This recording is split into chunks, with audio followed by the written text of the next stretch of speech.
आता एका शेवटच्या सत्काराकडे जातोय, जो समाजभूषण पुरस्कार आहे. त्या शेवटच्या समाजभूषण पुस्तक अभ्यासलं जातं. त्या पुस्तकामध्ये जुन्नरचा इतिहास आहे आणि त्या इतिहासाची माहिती ज्या व्यक्तिमत्वाच्या माध्यमातून पोहोचवले गेले ते हे रमेश खरमाडे. एवढं कौतुकामध्ये कमी आहे. जुन्नर शहरामध्ये निसर्ग कसा टिकवला गेला पाहिजे, तो कसा पुढे वाढवला गेला पाहिजे, यासाठी अहोरात्र प्रयत्न करणारे रमेशजी खरमाडे आपले पती काम करतायत, तर त्यांच्या खांद्याला खांदा लावून मीही मागे हटणार नाहीये. ते काम खरं तर यांच्या माध्यमातून केलं जातं. ते सर्वांनी रमेशजी खरमाडे. मी त्यांना विनंती करणार आहे की 2 मिनिटं उपस्थित असणारे आजचे सर्व मान्यवर, जे डॉक्टरांचे पेशंट म्हणून आज आले, आळेफाटा ग्रामस्थ. खरं तर मी डॉक्टरांच्या बाबतीत पहिल्यांदा बोले. 2022ला माझा एक ऍक्सिडेंट झाला. धामणखेड डोंगरावर जाताना विटाची गाडी कडून भरून येत होती आणि साईड रस्ता छोटासा होता. रस्त्यात त्या गाडी येत असताना खाली साईड पट्टीमध्ये उतरलो. साईड पट्टीतून पुन्हा पुढे जात असताना साईड पट्टीमध्ये परत एक खड्डा आला आणि त्या खड्ड्यावरून माझी गाडी सरकली. मिसेस पाठीमागे बसलेली होती आणि सरकल्यानंतर गाडी सरकल्यावर मी उजवा पाय खाली टेकवला. चाक फिरल्यामुळे मी पाय फिरवायला गेलो तर माझा पाय डांबरीच्या कोरला अडकला आणि गुडघ्यातच पाय फिरला आणि लिगामेंट टोटल ब्रेक झालं. तुरंत मला डॉक्टरांकडे आणलं आळेफाट्यामध्ये. मला या ठिकाणी डॉक्टर फार आवडले. म्हणजे माणूस कसा असावा, किती हळवा असावा आणि किती चांगल्या विचारांचा असावा. मला माझं काहीच वाटलं नाही, कारण माझा फक्त पाय गेलेला होता. परंतु माझ्या साईडला जो पेशंट होता त्या पेशंटची अवस्था पाहून तर मी फार अक्षरशः भारावून गेलो. मगाशी खडलक सर बराच वेळ विचार सांगतायत की जी मुलगी नव्हती, मुलगा होता. ठाण्यामधून करंद विकायला जायचा पुण्याला, भोसरीमध्ये पाठीमागून त्याला पिकअपने उडवलं आणि तो कोमामध्ये गेला. मला तो टोटल 4 महिने कोमामध्ये होता. त्यांचे वडील नवसू चिडा, बरोबर ना, नवसू चिडा, डोळ्यांची दोन्ही पण बुबळं पुढे आलेली आणि त्या अवस्थेमध्ये त्यांची ती 10वीतली मुलगी असा सांभाळ करते आणि डॉक्टरांची जे 25 बेड आहे पैकी 1 बेड म्हणजे 24 बेड त्यांनी सोडून दिले. 1 बेडवर फक्त त्यांना ट्रीटमेंट देत होते आणि त्यानंतर त्या मुलाला ट्रीटमेंट केली. परंतु तिथे मला एक विषय असा व्हावा की मला डॉक्टर यांचं डोळ्याचं ऑपरेशन करणं फार गरजेचं आहे. परंतु तो माणूस मुलाला सोडून जायला तयार नाही.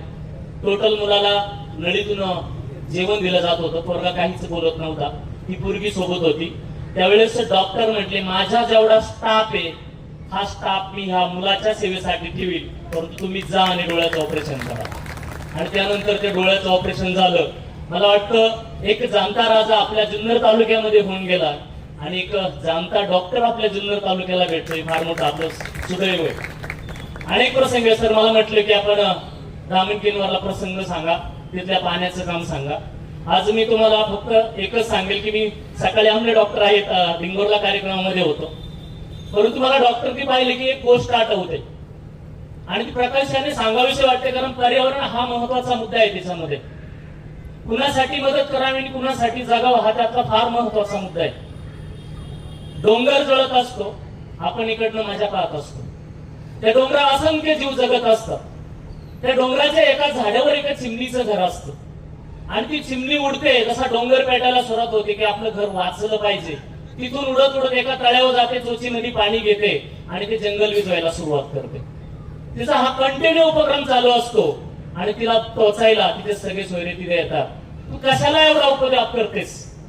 तुझ्या एका थेंबाने हे जंगल विजलं जाणार नाही आणि तुझा हा उपद्व्याप असाच व्यर्थ जाईल. परंतु ती चिमणी ऐकत नाही. कंटिन्यू येते, पुन्हा चोचीत पाणी घेते, परत जाऊन टाकते, पुन्हा येते, परत टाकते. मला सांगा एका थेंबाने खरं जंगल विजलं जाईल का? अक्षरशः ते जंगल जळून खाक होतं. ती चिमणी एका जागेवर जाऊन रडत बसते आणि तिचे सोगे सोयरे परत तिला टोचायला येतात.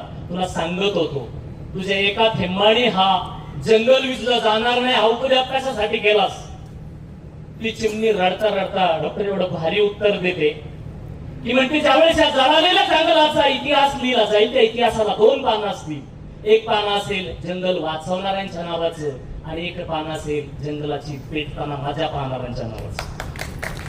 मला वाटतं डॉक्टर तुम्ही त्या भूमिकेत आहेत, कोणत्या वाचवणाऱ्याच्या भूमिकेत आहेत. आज तुम्हाला वाटलं की माणसामुळे रोबोटिक एक डायरेक्ट आपण जर ऑपरेशन केलं मॅनमेड तर त्याला फार वेळ जातोय, परंतु जर मशीननी जर आपण ऑपरेशन केलं तर अनेक लोकांना गुडघ्याचा जे आजार आहे किंवा रिप्लेसमेंट होऊ शकते ते आपल्याला खरंच या ठिकाणी हेड्स ऑफ करेल की आपण आम्हाला पती पत्नींचा या ठिकाणी बोलवलं. डोंगर माथ्यावर सकाळी 5 वाजता जायचं, सर खोदायचे 8 वाजेपर्यंत, पुन्हा घरी यायचं.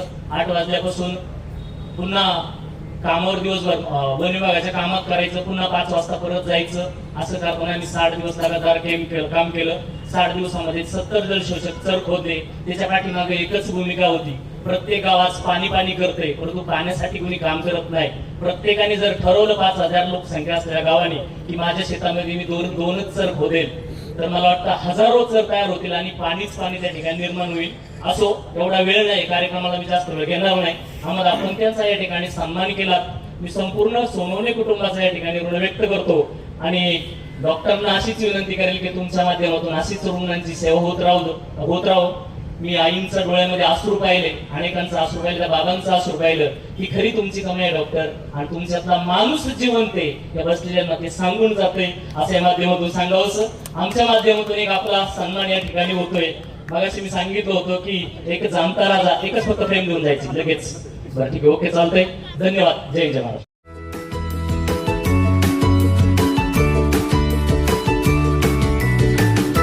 बातम्या शेतीच्या,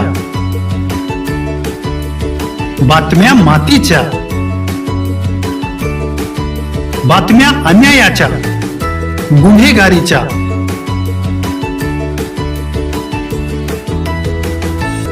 राजकारणाच्या आणि समाजकारणाच्या,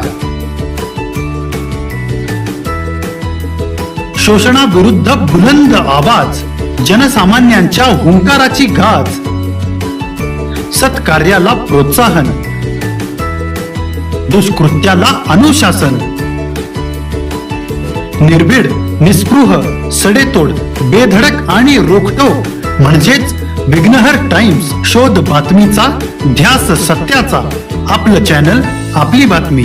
सबस्क्राईब तर कराच, पण बेल आयकॉनवर क्लिक करायलाही विसरू नका.